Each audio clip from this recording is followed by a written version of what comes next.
नमस्ते, नमस्कार, सत श्री अकाल। आज तारीख है 31 मार्च 2024 और आज के दिन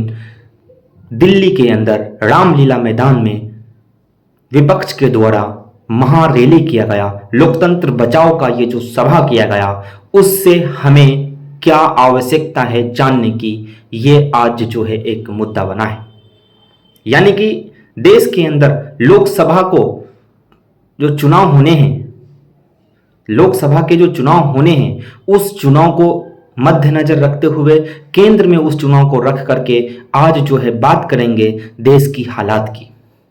वहां से रामलीला मैदान से जो है गुहार लगाया गया देश की जनता से कि जागरूक बने, देश की व्यवस्था को देखें, उसके बाद आप जो है वोट करें और जो है देश की लोकतंत्र जो व्यवस्था है, देश की जो संसदीय प्रणाली है, देश के जो चार स्तंभ हैं, इसकी जो स्वतंत्रता है, इन सभी चीजों की रक्षा करने के लिए हमें जो है इस बार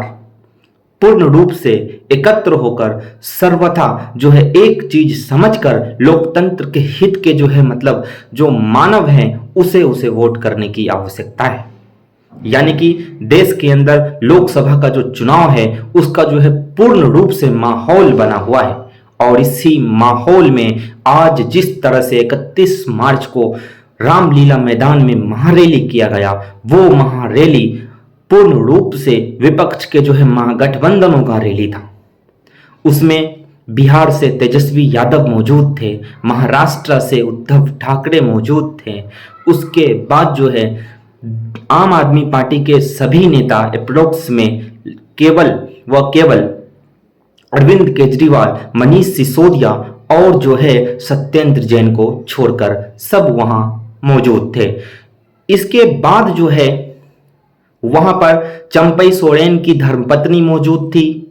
और जो है जो व्यवस्था के साथ वहां पे सारे नेता थे, जैसे कि राहुल गांधी वहां मौजूद थे। इन सभी नेताओं के द्वारा और भी अधिक नेता जिसका मैंने नाम नहीं लिया, अप्रोक्स में महागठबंधन के सभी नेता वहां मौजूद थे। भगवत मान वहां मौजूद थे, सीएम जो है अभी पंजाब राज्य के। इन सभी नेताओं के द्वारा ये अपील किया गया कि देश के अंदर राजनीतिक उथल पुथल मचा हुआ है। ED, CBI, income tax department के द्वारा जिस तरह से प्रेशर जो है क्रिएट किया जा रहा है, जिस तरह से विपक्ष पर जो है एक तरह से आरोप लगाए जा रहे हैं, विपक्ष को दबाने की कोशिश की जा रही है। और उन्होंने ये भी कहा कि अभी जिस एवज में कांग्रेस के जो है अकाउंट को फ्रीज कर लिया गया, उसके बाद अभी के हाल के दिनों में इनकम टैक्स डिपार्टमेंट ने जो है इनकम टैक्स जो डिपार्टमेंट है, उन्होंने कांग्रेस के ऊपर जो है 1800 करोड़ के अप्रोक्स में जो है पेनल्टी डाला है कि इतना रुपए जो है पेनल्टी के रूप में बोला है कि ये तुम पैसे जो है पेनल्टी तुम्हारे ऊपर लगाया जाता है, इसको जमा करो। तो ये जो व्यवस्था बनी हुई है, राजनीतिक उथल पुथल मचा हुआ है, लोकतंत्र का खतरा अलग है, संविधान को बचाने की खतरा अलग है। और जो है हमारे जो चीफ जस्टिस ऑफ इंडिया है डीवाई चंद्रचूड़ जी, उसको जो है 600 वकीलों का जो है एक लेटर है जिसमें 600 वकीलों के जो है मतलब समर्थन है, वो लेटर अलग दिया जाता है। इन सभी चीजों को मोदी जी जो है उस 600 वकील के जो पत्र है, उस पत्र को ट्वीट करके उस पे जो है एक तरह से ये दिखाने की कोशिश करते हैं कि इसमें गलती जो है विपक्षों की है। वो जो है जुडिशियल सिस्टम्स को प्रेशर में डालते हैं और जो है निर्णय लेने में जो है उसे बाधा पहुंचती है। इन सभी चीजों को समझने की आवश्यकता है। देश के अंदर जो राजनीतिक मंशा होनी चाहिए, जिस एवज में राजनीतिक होनी चाहिए, जिस एवज में राजीव कुमार के द्वारा कहा गया कि लेवल प्लेइंग फील्ड जो है देश के अंदर जो है इस एवज में राजनीति हो कि सभी को अवसर जो है प्रदान किया जाएगा, समान अवसर प्रदान किया जाएगा, किसी के साथ जो है ऊंच नीच नहीं किया जाएगा। और उन्होंने इलेक्शन कमीशन ऑफ इंडिया के जो मतलब मेन जो चीफ है, उन्होंने ये कहा कि ये चीज यानी कि सबों को जो है समान हिस्सेदारी मुहैया कराना, सभी को जो है अवसर समान देना, ये जो है इलेक्शन कमिश्नर ऑफ इंडिया के द्वारा कहा गया। और जो है ये भी कहा कि ये जितने भी इलेक्शन कमीशन के सहयोगी हैं, कर्मचारी हैं, जितने भी कार्य करने वाले कार्यकर्ता हैं, उन सबों की जिम्मेदारी है कि लेवल प्लेइंग फील्ड बना करके चुनाव करवाएं। लेकिन जिस एवज में इस आचार संहिता के लगने के बाद माहौल बना और जो है अरविंद केजरीवाल को गिरफ्तार किया गया, उसके एवज में आज जो है रामलीला मैदान में जो है महारैली का जो है आयोजन हुआ, उसमें लोगों की भीड़ भी जुमटी और जो है वो जन सैलाब लोगों के कहीं ना कहीं विपक्ष के समर्थन में दिखा। उसी विपक्ष के समर्थन में, जिस विपक्ष ने अप्रोक्स 2-2.5 साल से ये माहौल बनाकर रखे हुआ है, देश का जो राजनीतिक जो उथल पुथल चल रहा है, इसके पीछे जिम्मेदार जो तत्व है, महंगाई है, बेरोजगारी है, भ्रष्टाचारी है, घुसखोरी है, इन सभी चीजों की वजह से जिस तरह से हमारी व्यवस्था बिगड़ी हुई है, देश के अंदर जो इन्फ्लेशन का जो है चरमोत्कर्ष बढ़ता जा रहा है, जिस तरह से रुपया की जो है कीमत हमारे जो दुनिया के अंदर डॉलर के एवज में गिरा है, उन सभी चीजों के लिए जो जिम्मेदार तत्व है वो कहीं ना कहीं घोटाला है। और उन घोटालाओं के जो आरोपी है उसे अभी के समय काल में कोई ऐसा पेनल्टी, कोई ऐसा जो है उसके ऊपर जो है ऐसा कोई केस दर्ज करके उसे जो है पूर्ण रूप से मुजरिम नहीं बनाया गया, कटघरे के अंदर नहीं डाला गया, बल्कि उन सभियों को जो है एक तरह से बेल पर, जमानत पर जो है छोड़ दिया गया। और जो व्यवस्थाएं बनी हुई है उसमें कहीं ना कहीं बाहुबली दिग्गज नेताओं का जो है एक माहौल बना हुआ है। देश में राजनीतिक उथल पुथल इस तरह से मची हुई है कि हर तरफ जनता खुद परेशान है कि अब हम क्या करें। जनता को समझने की आवश्यकता है, उसे न तो डरने की आवश्यकता है, न किसी से उलझने की आवश्यकता है, मत देने की आवश्यकता है और मत को पूर्ण रूप से जो है जागरूक होकर देने की आवश्यकता है। जिस तरह से बीजेपी सरकार के द्वारा, जिस तरह से एनडीए के द्वारा यह दावा किया जा रहा है अब की बार 400 पार, इस एवज में हमें यह बताया जाए कि किस मुद्दे को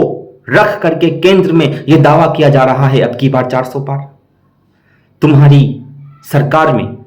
महंगाई कंट्रोल नहीं हुआ, तुम्हारे सरकार में बेरोजगारी का जो दर है वो बढ़ता गया, बेरोजगार जो है युवा है उसकी संख्या बढ़ती गई, तुम्हारे समय काल में जो है कार्य जो होते हैं उन सभी चीजों में घोटाला देखा गया, भ्रष्टाचार बढ़ा, महंगाई की जो है चरम जो है एक अलग ही उत्कर्ष के साथ अधिक महंगाई बढ़ा। लेकिन जिस एवज में आज मीडिया के द्वारा मीडिया को गोदी मीडिया की श्रेणी में रखा गया, इन सभी चीजों को क्या जनता नहीं जानती? अगर जानती है तो फिर फैसला कब करेगी? अगर जानती है तो फिर निर्णय कब लेगी? तो जनता के पास निर्णय लेने का हक आता है चुनाव के समय, और वही चुनाव का माहौल अभी चल रहा है। और अभी जनता पूर्ण रूप से जो है हक लेने के लिए, पूर्ण रूप से निर्णय देने के लिए, पूर्ण रूप से सही गलत का जो है बंटवारा करने के लिए तैयार हो चुकी है। ये पूर्ण रूप से कोई 100% नहीं कह सकता, क्योंकि जनता के सामने हर चीज, हर न्यूज, हर खबर जो सत्य है वो नहीं पहुंचती है। ये आज की सबसे बड़ी जो है त्रुटि है समाज की, क्योंकि देश के अंदर जो व्यवस्था है, देश की जो जिम्मेदार मीडिया है, जिसके थ्रू देश के अंदर जागरूक लोगों को जो है मतलब जागरूक जो है लोग को बनाने की आवश्यकता है, लोगों को गवर्नमेंट के सारे पॉलिसीज को बताने की आवश्यकता है, वो मीडिया आज गुलाम बनी पड़ी है। इन सभी चीजों की वजह से देश के अंदर जो माहौल बना, उन सभी चीजों की एक ही जिम्मेदारी है, एक ही तत्व है, वो है केवल व केवल तानाशाही, केवल व केवल जो है अवहेलना करना, केवल व केवल मनमानी करना। जो पक्ष होते हैं, जो तर्क रखे जाते हैं, जो मुद्दा बनता है, उन सभी चीजों में सबसे अधिक जो है अवहेलना किया गया, और जो जिम्मेदारी जिसकी जो विभाग की है वो चीज जो है वो निभाने के बजाय बाकी सब कार्य किया। लेकिन आज देश वो भी नहीं जानती। देश की अधिकतम जनसंख्या जो है वो गलत खबरों से जो है परिचित है। देश के अंदर सही में क्या चल रहा है, इन सभी चीजों से उसका जो है ज्ञान कहीं ना कहीं कम है। इन सभी चीजों के बारे में उसे कम पता है। इसके पीछे कौन जिम्मेदार है? तो इसके पीछे केवल व केवल जो हमारे देश की मीडिया है, जो ब्रॉडकास्टिंग जो मीडिया है वो जिम्मेदार है। मीडिया के वजह से जो खबरें जनता तक पहुंचनी थी वो खबरें जो है जनता तक तो पहुंची, लेकिन जिस एवज में, जिस सतर्कता के साथ और जिस सकारात्मक उद्देश्य के साथ पहुंचाने थे, जिस सही गलत की जो है विवेचना करने के बाद पहुंचाने थे, उन सभी खबरों को जो है केवल पहुंचाने का कार्य किया गया। उसमें गलत क्या सही क्या इन्होंने मीडिया ने कभी उसका जो है पूर्ण रूप से विवरण देकर उसको अलग नहीं किया। इसकी वजह से आज लोकतंत्र खतरा में है, ऐसा हवाला दिया जाता है। आज हमारे देश के जो है संविधान खतरा में है, ये जो है हवाला दिए जाते हैं। इन सभी चीजों को समझिए और फिर जो है ये समझाने की जो है अपने अगल बगल में, अपने समाज में कोशिश करिए कि जनता को जगाएं। आप केवल ये मत बोलिए कि जाकर के कांग्रेस को वोट करो, आप केवल ये मत बोलिए कि बीजेपी को वोट करो, आप उसके कार्यों को बताइए, किसके समय काल में क्या हुआ, इन सभी चीजों को बताइए। उसके बाद जनता को जागरूक करके उसे खुद बताइए कि अब तुम डिसाइड करो कि किसे वोट करोगे। ये जिम्मेदारी अगर आज जो है समाज के अंदर जो जागरूक लोग हैं, समाज के अंदर जो समाज सेवी है, इन सभी लोगों का हो चुका है। अगर वो इन सभी चीज से अपने आप को अवगत नहीं कराता, परिचित नहीं कराता, इन सभी चीजों को समझने की आवश्यकता वो नहीं समझते, तो फिर जो आने वाले समय काल में आप जो समाज सेवक कहलाने योग्य हैं वो भी नहीं रहेंगे। आपको भी एक समय काल में जो है पूर्ण रूप से आपके आवाज को दबा दिया जाएगा, और अगर नहीं दबाएंगे तो फिर आपको ही दबा दिया जाएगा, आपको ही दबा दिया जाएगा। ये समझिए और जो है गौर करिए। मेरे देश के बंधुओं, मेरे देश के भाइयों एवं बहनों, आपसे अपील यह है कि जो व्यवस्था देश की बनी हुई है, इसके पीछे जिम्मेदार कारक कौन है। आज आपके उम्र जो है उस एवज में आप जानिए आज से 10 साल पहले क्या था, आज से 15 साल पहले क्या था, आज से 5 साल पहले क्या था, आज से 5 साल से उसके पहले क्या था। अगर सारी व्यवस्था आपको मालूम नहीं है तो अपने गार्जियन से जाकर पूछिए, अगर उसे भी मालूम नहीं है तो अपने अड़ोस पड़ोस में जिस पे आपको बिलीव है कि वो सत्य बता सकता है, ऐसे लोगों से जाकर के पूछिए कि किस व्यवस्था के साथ जो है सरकार ने कार्य किया, अभी तक के समय काल में जिस एवज में सरकार ने कार्य किया उसमें गलत कौन है, सही कौन है, हमें किस को जो है वोट करना चाहिए। इन सभी चीजों को आपको समझने की आवश्यकता है। यह भी हमें मालूम है कि ये सारी चीजें, ये सारे कंटेंट जो मैंने बनाया वो आप तक नहीं पहुंचेगा, क्योंकि आज जो है अंधभक्ति की एक अलग ही मेला लगी हुई है, और उस भीड़ में लोग अधिक जो है भाग रहे हैं, ताकि उसे ये समझ में केवल आता है कि बाकी सब भी वहां हैं, हमें भी वहां होनी चाहिए। ये एवज बना हुआ है। एक कहावत है, देश के अंदर अगर बेरोजगारी होगी तो फिर उस बेरोजगारों का इस्तेमाल किया जाता है,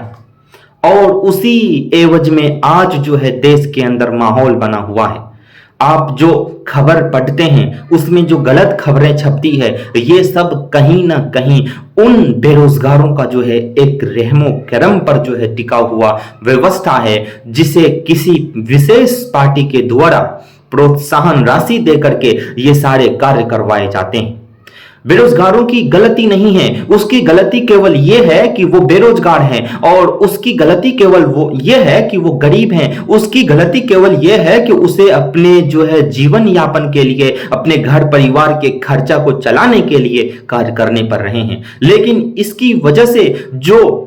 जहर फैल रहा है समाज के अंदर, उसके पीछे का कारण ही आप सभी लोगों को चपेटे में डाल रहा है, और यही जो है कारण आने वाले समय काल में हमारा जो है समाज को पूर्ण रूप से मिटाने के लिए तत्पर जो है तैयार रहेगा, और जो है हमारा जो व्यवस्था है, देश की जो प्रथाएं चलती आ रही है कि संविधान के एवज में देश चलेगा, उस संविधान को ही संशोधित करने की बात आपने कुछ जो है बीजेपी नेताओं के जुबान से सुना होगा। वो एवज हो सकता है सत्य भी हो, लेकिन ये पूर्ण रूप से सत्य नहीं हो सकता, क्योंकि देश के अंदर जागरूक लोगों की भी कमी नहीं है। लेकिन हमें जागरूक जब बनना चाहिए, तब अगर आप जागरूक नहीं बनते हैं तो फिर वैसे जागरूकों की जो है देश में आवश्यकता नहीं, वैसे जागरूकों की जो है देश को कोई आवश्यकता नहीं। जब किसी चीज की जरूरत पड़ती है, अगर वो चीज तब काम में आता है, तो फिर वो चीज जो है एक तरह से बहुत अधिक जो है महत्व वाले होते हैं, और जब जिस चीज की जरूरत पड़ती है उस समय काल में उसका काम नहीं पूर्ण होता, तो फिर उसका कोई आवश्यकता नहीं। तो शायद व्यवस्था आज ऐसी बनी हुई है। हमें जब जागने की आवश्यकता है, देश के जनता को जब जागरूक होने की आवश्यकता है, शायद वो भटकी हुई है। और जब हम जागरूक होने के लिए पूर्ण रूप से सोचेंगे, तब हमारे देश के अंदर बहुत कुछ बदल रहा होगा, बहुत कुछ बदल गया रहा होगा, और तब हमें एक ऐसी जो है संगठन बना करके, एक ऐसा दल बना करके, एक ऐसा समूह बना करके जो है एक होकर के जो है जनता को जो है सरकार के खिलाफ जाने की आवश्यकता पड़ेगी। तब हमें जो है इसमें अधिक कष्ट होंगे व्यवस्था को बदलने में, क्योंकि जब व्यवस्था को बदलनी चाहिए तब हम जो है इन सभी चीजों पर गौर नहीं किया, हमने इन सभी चीजों को जो है जान करके जागरूक नहीं हुए और जो है फैसला नहीं लिए, जिसकी वजह से सारी व्यवस्थाएं डगमगाई, सारी व्यवस्थाएं जो है एक तरह से गुलाम बनी और हमें जो है बदलने की जब चाह हुई, तब हम जब बदलने के लिए रास्ते में कूदे तो फिर मालूम चला कि यहां से रास्ता बहुत कठिन है। इसी को कहा जाता है क्रांति। और एक एवज है, अनुमान लगाया जाता है, जिस एवज में अभी की व्यवस्था चलती आ रही है, अगर इसी एवज में चुनाव होंगे और फिर जो है सरकार बनेंगी, और फिर वो भी जिस व्यवस्था के साथ अभी देश की सारी परिस्थिति है, अगर इसी एवज में सरकार बनने के बाद चलता रहेगा, तो फिर गारंटी है 10 से 12 साल के अंदर भारत के अंदर एक नव युग आने वाला है, एक नया जो है क्रांति आने वाला है। सारी जो है चीज और सारी व्यवस्था जो है पूर्ण रूप से पलटने वाली है। देश के अंदर जो है नए वर्गों का उदय होगा, और जो है ये जो धर्म है, ये जो जाति का खेल है, इन सभी चीजों का जो है समाप्ति होगा, और फिर जो है एक मानवता की जो है घड़ी में आकर के भारत जो है स्वयं को डालेगा, और फिर जो है क्रांति का नींव जो है रखेगा, और उस क्रांति के बाद भारत की एक अलग भविष्य होगी, एक अलग जो है धारणा होगा, एक अलग जो है समयकाल होगा, एक अलग पहचान होगी, एक अलग अस्तित्व होगा। सारी व्यवस्था, सारी संस्कृति वो पलट जाएगी। ये चीज दूरदर्शी की बात है, लेकिन इसमें आपको समझने की आवश्यकता है, ऐसा हो सकता है क्योंकि आप भी जानते हैं देश की व्यवस्था क्या है। ये केवल जागरूक लोगों को समझाने की आवश्यकता है कि मैंने जो बोला, आप भी जानते हैं देश की जो है आज हालात क्या है। ये केवल जागरूक लोग ही समझ सकता है, और जागरूक लोग की जिम्मेदारी होती है कि वो इन सभी चीजों को दूसरों तक पहुंचाए, दूसरों तक भी इन सभी चीजों को जो है बता करके उसे अवेयर करें, मतलब कि जागरूक करें। चलिए देखते हैं देश के अंदर की राजनीतिक जो उथल पुथल हुई है, उसके पीछे क्या होते हैं, उसके आगे क्या होते हैं, इन सभी चीजों को देखेंगे। आप भी देखिए और जो है जागरूक होकर देखिए। हमारी केवल एक ही जो है आपसे प्रार्थना है, एक ही जो है मतलब ये जो संतुष्टि होती है जानने की कि आप इन सभी चीजों को जानिए। अगर जानते हैं तो बहुत अधिक जो है आनंद मिलता है, खुशी मिलता है। तो फिर धन्यवाद। अपडेट करेंगे आगे की जो व्यवस्था है, आगे के जो माहौल बनेंगे, उसके एवज में आपको बताया भी जाएगा आगे फिर क्या। धन्यवाद।